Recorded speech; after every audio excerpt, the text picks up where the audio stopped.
By the way, I wanted to watch Entourage. I watched the show Entourage. And so, but I learned something, and this is something we all sort of know. You know how we all have that one friend who's good to have a couple beers with for an hour or two, but you never want to spend the day or the weekend with him because his stupidity just wears you out? Entourage is great for 24 minutes, once a week, 30 weeks a year. But when you have to put 4.5 entourages together and make a movie out of it, it is god-awful. And it's too bad because I don't know anybody in that movie. I've actually met the one guy. I've met Turtle. He's a really nice kid. And I've met the other guy. But the writing is so bad. And I turned to my wife twice, and I said, you want to get out of here? At the 8-minute mark and at the 28-minute mark. I'm like, this is awful.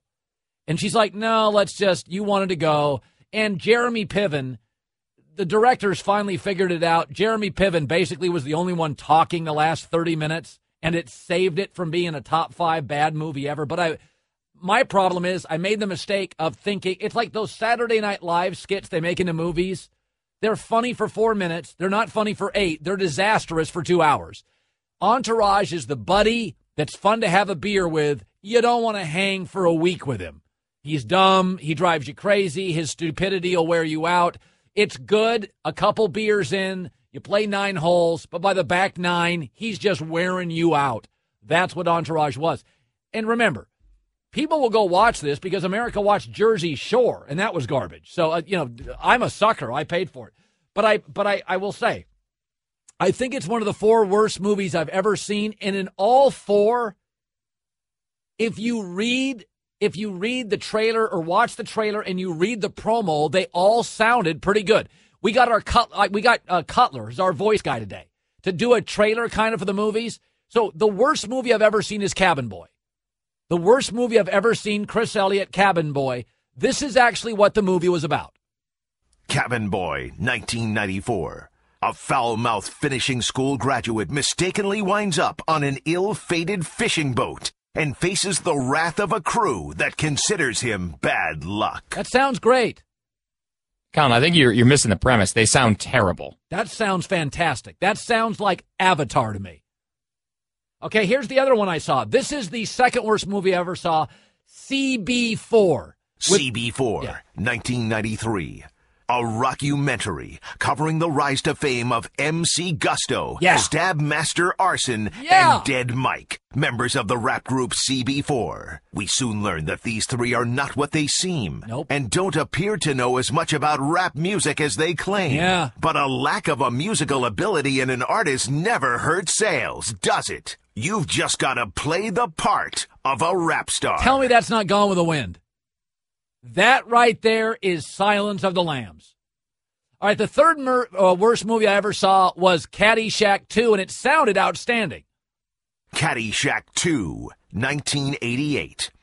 When a crass new money tycoon's membership application is turned down at a snooty country club, Yeah. he retaliates by buying the club and turning it into a tacky amusement park. Sorry, that is Oscar-winning stuff.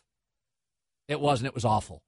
And finally, the fourth worst movie I've ever seen, Entourage. And again, I read the previews. Tell me this doesn't get you to a theater.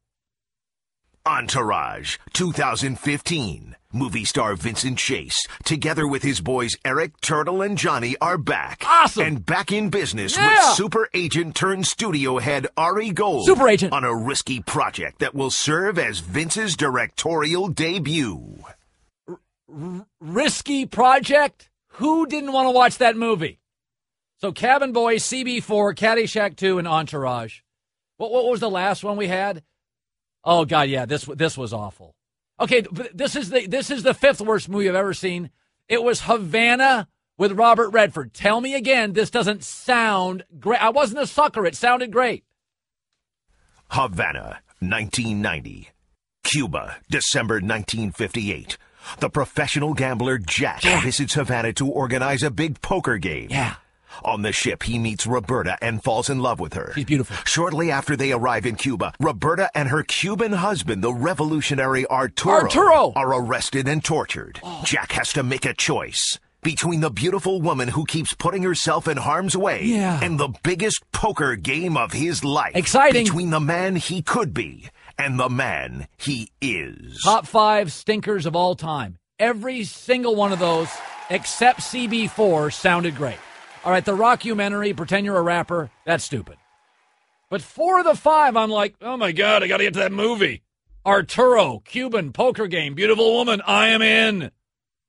Entourage, not good whatsoever. I feel terrible. I saw some people like, oh, Entourage is awesome. Nobody with an IQ over salad dressing thought that was a great movie, but you do get a lot of times where a lot of those actors are nice guys. Like Jerry Ferrara is a really nice guy, and nobody wants to rip him. And like Kevin James movies aren't very good, but everybody likes Kevin James. So they like say, oh, you got to go to this movie. They bring Kevin James on the set. Adam Sandler movies are just huge moneymakers, I imagine. They're not very good, but everybody likes Adam Sandler because he's a nice guy. I just can't lie. I can't go on and say, yeah, it's a great movie. I thought it was awful. I thought it was garbage. I thought the first hour was embarrassing. I thought Jeremy Piven saved the last 20, 25 minutes. He's the best actor in that. Of those guys, Jeremy Piven's the one, movie star. I don't know if he qualifies as that, but he's the best actor. That one guy, actually, it's funny. Adrian Grenier plays a movie star. That's the only time he's a movie star. Like in Entourage, he's a movie star. But I've been waiting for 10 years for him to be a star. He's not a star.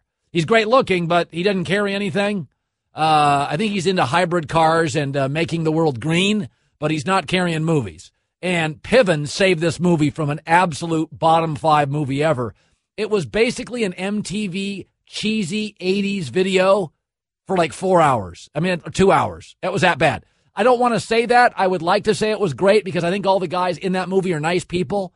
And if I ever moved to L.A. someday, I'd probably run into one at the Ivy in Beverly Hills, and I'd feel terrible. But I can't lie. If something's bad, the guys walked in this morning, and they're like, what did you think? And I'm like, it was garbage. I cannot, because if I say it's good and you go, and it's bad, you'll be like, why'd Colin lie to me? Yeah, it was not good. And I wish it was, because I like the guys in the movie. I really do. I want those guys to be successful. I don't know Piven. I'll never meet him. But it was bad. You want honesty? It was bad. Oh, yeah. You want me to read the Battlefield Earth one? Well, it's funny because, for instance, Roger Ebert recently passed away. I thought he was the best film critic I've ever read. And he liked John Travolta. But sometimes you've got to be brutally honest to somebody you really like.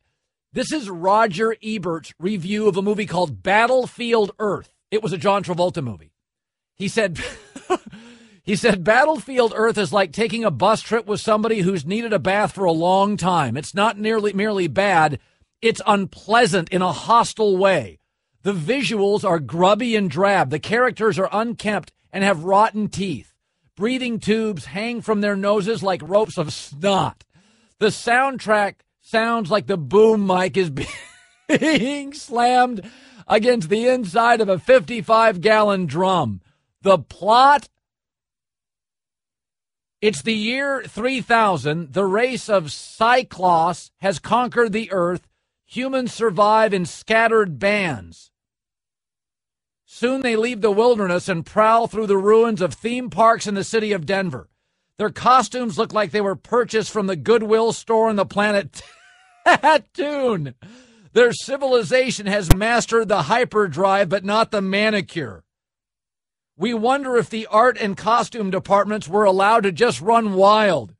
Battlefield Earth was written in 1980 by L. Ron Hubbard, the founder of Scientology. The film contains no evidence of Scientology or any other system of thought. It's shapeless and senseless, without a compelling plot or characters we care for in the slightest. That's how I feel about Entourage. I like all the guys, but it's awful.